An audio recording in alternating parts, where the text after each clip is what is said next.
don't you forget about me. Don't. Wait a second. Where am I?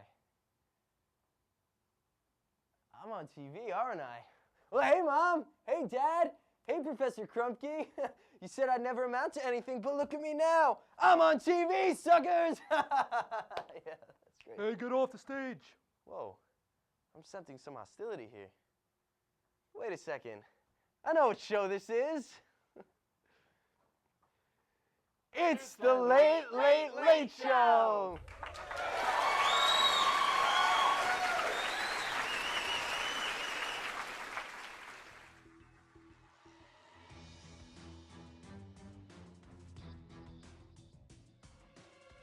Welcome back to Fish Tank, where some of America's most innovative entrepreneurs get the chance to make their dreams a reality. Before the break, we heard from two hopeful inventors who, although they tried their best, failed to impress the judges. Rachel McCormick, a dog sitter from Ohio, introduced us to her Pet Suite. Why spend all day cleaning the house by yourself when the Pet Suite lets your furry friends give a helping hand, and you'll be out the door into the dog park in no time? This is the stupidest idea I've ever heard of. Hire a cleaning lady. I'm out. And I'm allergic to dogs. I'm out. He's out too. And Sarah Longwood, a chef from Baltimore, didn't have the best luck with her meal replacement gum either. Next in the tank will be 24-year-old Jerry Walsh, a student from Long Island, New York, with an idea that will revolutionize the way people look at noodles all around the world. Hopefully, Jerry has better luck than our past two inventors. Good evening, Guppies. Now, I want you to imagine this. You just got back from a long day's worth of classes. You decide to cook yourself a bowl of ramen noodles. So you sit down to dig in, but ouch! That's way too hot. If only you had the ability to eat food straight out of the oven without burning your tongue. Sure, most average Joes would say, oh, just let it sit for a while or blow on it. And in the olden days, I'd say, yeah, sure, why not? But now, no more.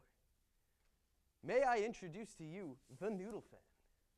As you can see here, the noodle fan clips to any eating utensil. Forks, spoons, knives, chopsticks. Just clip it on, flick the switch, and it blows on your food for you. Now, I'm asking for $2 million for a 20% share in the profits.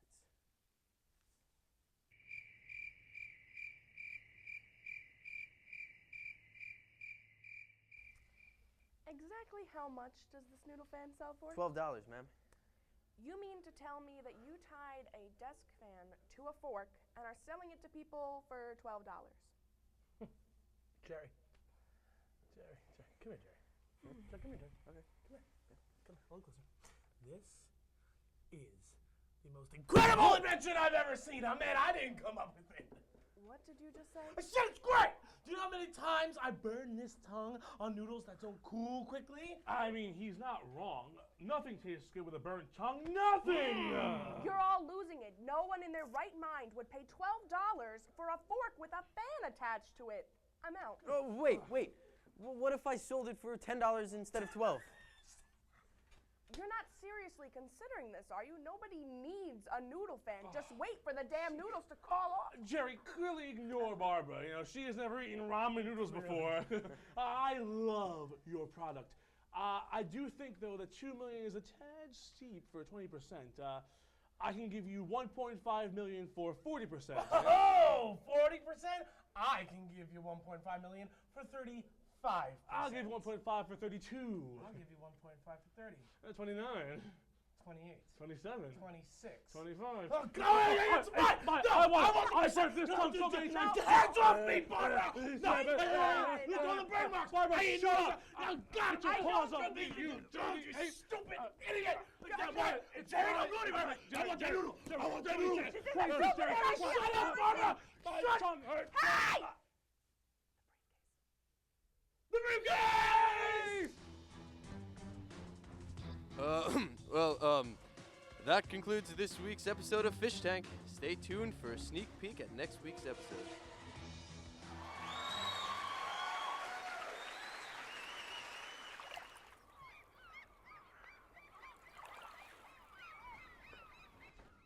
babe.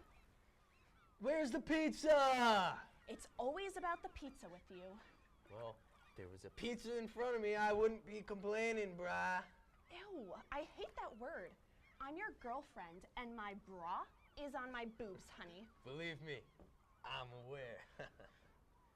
Hey, babe, those kids are fighting over there. Just let them fight it out, babe. They'll get tired eventually. Derek, you need to do something. You're the lifeguard. Since when am I a lifeguard? Why do you think you're sitting in that chair? Because I'm like the guy who sits on the beach and my father knows that. So he pays me for it. He said, son, life is about more than breaking legs and taking names. The world is your oyster. So I started chilling on the beach. Haven't found an oyster yet, but there is a lot of weed, waves, and you, Mercedes. Oh, Derek, you're so sweet and poetic. But where's the pizza? Hey, Derek! I think someone is drowning. Clearly they're faking it for attention. Oh, Derek, you're so smart. I thought that man was suffering from asphyxia and needed mouth-to-mouth resuscitation. Honey, I thought we talked about this. No nerd speak in front of the ocean. Oysters, babe. Oysters. No, Derek! I'm pretty sure that guy is drowning. Tell you what, go check on him, and you can sit in my chair for 5 whole minutes. Really, Derek? No!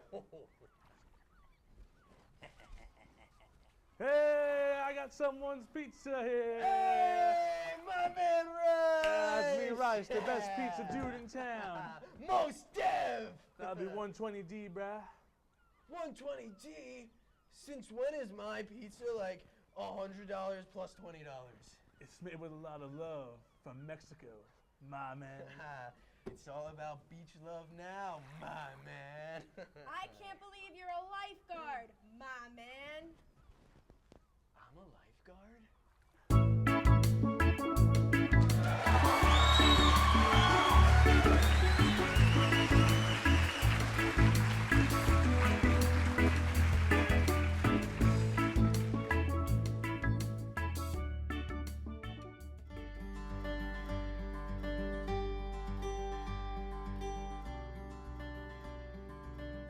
Previously on The Real Housewives of Lancaster County. My name is Martha, and I'm married to the town farmer, Jacob Yoder. Most of the town people know me because I practically run this town. As those heathens would say, I'm the head bitch in charge. He recently married the town imbecile Ruth. I don't know what he was thinking marrying that ditz. Why couldn't he just buy a new carriage like most men do during a midlife crisis? I now pronounce you man and wife. You may kiss the bride.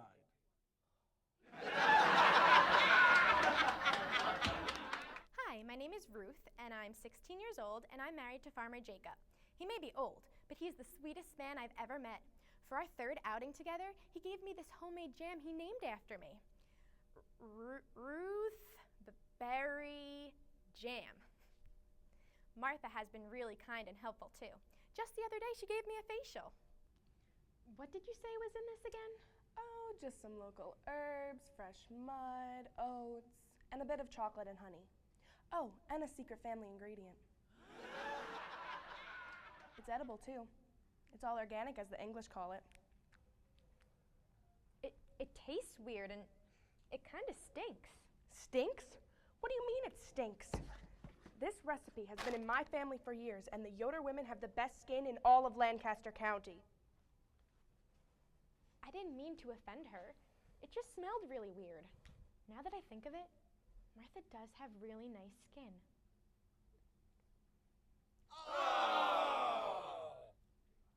Hi, I'm Miriam, and my husband is Father Abraham.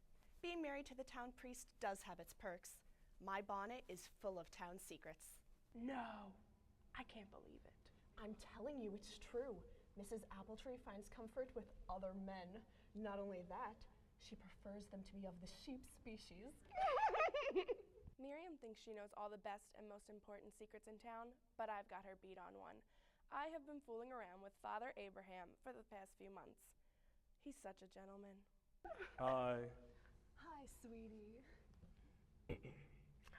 Oh dear, would you look at the time? I have to go prepare dinner for the family. But it's 11 in the morning. Oh, you know how men eat. It takes me 2 days to prepare his favorite meal sometimes. I have to go churn butter down by the church. Bye. So today, Miriam invited me and Martha over her house for some candle making. She seems so nice, just like Martha. I think it'll be a great time. I thought this candle making party would be the best way for me to get to know Ruth. From the things Martha and Abe have told me, she's a complete idiot.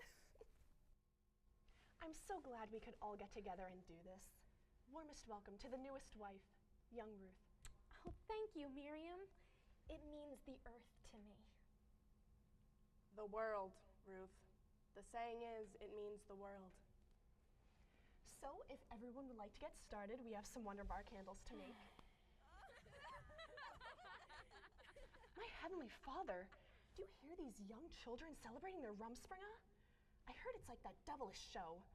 What's it called? Girls Gone Wild. Oh, I remember my Rumspringa like it was last year. So much fun it was. It was last year, child. Or did you fall on your head and forget? Now that you mention it, I did fall off my horse the other day. The saddle seemed to have been loosened for some reason. Oops. Accidents do happen. The girls should be more careful. These girls just get crazier and crazier each year. No morals whatsoever. Thank heavens my sweet Sarah hasn't been indecent. I think Jacob said he saw her running through the fields as naked as a pig. Well, she has been becoming a bit of a harlot lately. I think Jacob called her the child of the devil. How dare he? You better put your husband in line. My husband is only speaking the truth. And what about yours? He's not the saint you believe him to be. Ladies, please, let's calm down. Shut that damn hole in your head, Ruth. How dare you say these things in my home? First you call my daughter a harlot, then you say my husband is promiscuous. What's next? Well, if you really want to know, you've blown up to the size of the schoolhouse these past few weeks. Eat an apple once in a while, you fat cow.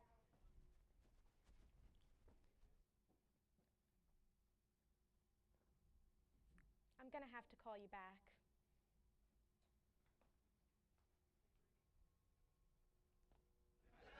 To be continued on The Real Housewives of Lancaster County.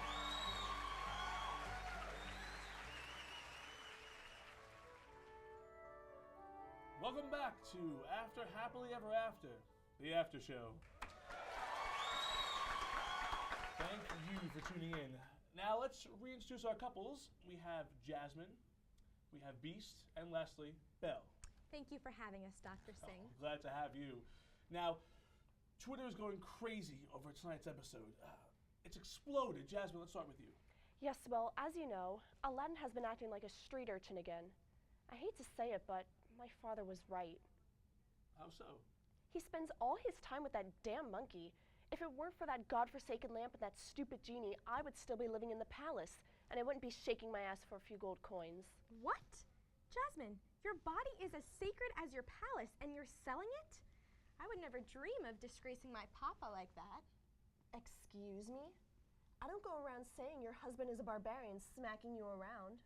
I'd rather be a lady of the night any day than be the weak-ass bookworm, peasant child, daddy's little pawn, beast-loving tramp that you are. Please, don't come for me unless I send for you. Oh, whoa, hey, you're better than this, Belle. She's obviously having a hard time adjusting to her husband being away. Just brush it off, babe. You would know, wouldn't you, Beast? What are you insinuating, Jasmine? Aladdin and I are good friends. It's very upsetting to see him go down this path. He's an incredibly smart, resourceful guy that came from nothing, and I truly admire him for that. You only admire him because of your secret. What secret? Beast, tell me, what is she talking about? You know the problems we've been having. You don't communicate.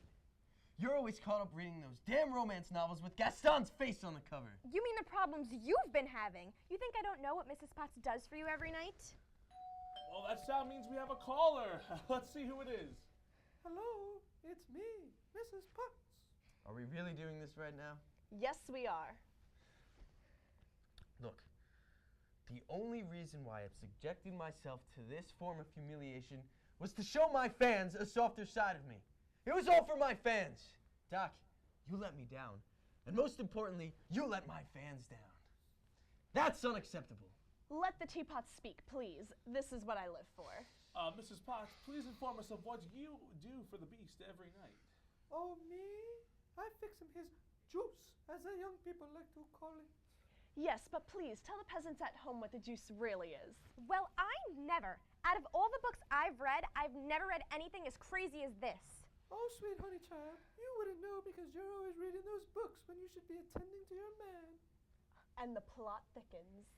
Will you shut up, you woman of easy virtue? Oh, please. You don't even know how to shade someone correctly. Bet you didn't read a book about that, huh? You're a joke, Belle.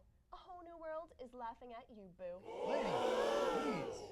This has nothing to do with you, Jasmine, please. How do you think your werewolf barbarian man got this special juice, huh? All right, ladies, let's check in with Twitter. We ran a poll asking the viewers at home how they think Beast gets his special juice.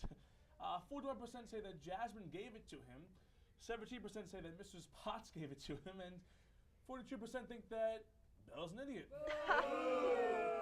Belle's not the idiot here. I am. Are you sure? I could have sworn I saw Belle's stupid face next to that word in the dictionary. Jasmine, don't go there! Take a deep breath, honey. Count to 10. 1, 2, 3, 4. It's not working! Oh, are you getting angry, Beast? Do you need your steroids to make you feel better? Are you feeling misunderstood right now? Jasmine, please, you don't know what you're doing. You won't like him when he's angry. Oh, I'm sorry. It must be hell trying to cover up those love bites he gives you, huh? You slimy little peasant. We were friends, and then you had to go screw it all up when you went behind my back to feed into his demons.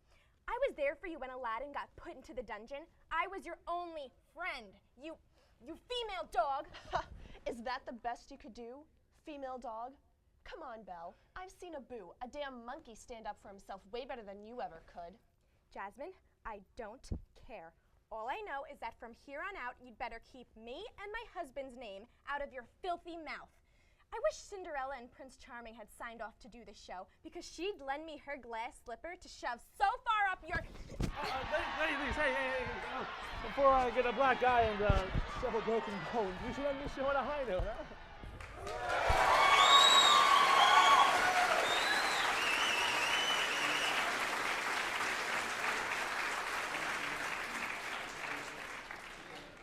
Thank you, everyone. My name is Ken Adams. I'm so happy to be back here with Adriana, Danielle, Marcel, and Liz.